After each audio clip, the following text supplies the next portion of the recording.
আলোচিত বাংলাদেশ ক্রিকেট বোর্ডের বিসিবি নির্বাচনের ভোট গ্রহণ শেষ হয়েছে। সোমবার ৬ অক্টোবর রাজধানীর সোনারগাঁও হোটেলে সকাল ১০টা থেকে বিকেল ৪টা পর্যন্ত চলছে ভোট গ্রহণ।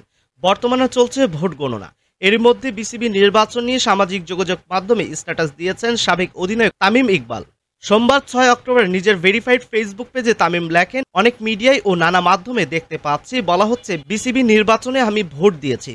তা মোটেও সত্যি নয়। আমি ভোট দেওয়ার আবেদন করেছিলাম আগে, কারণ দেশের বাইরে ছিলাম, কিন্তু ওল্ড ডিওচেস ক্লাবের কাউন্সিলর হিসেবে আমি নির্বাচনে অংশ নেইনি বা ভোট দেইনি। বিসিবি নির্বাচনের ফল আজই ঘোষণা করা হবে। পূর্ব নির্ধারিত সূচি অনুযায়ী সন্ধ্যা ৬টায় ফল ঘোষণা করা হবে।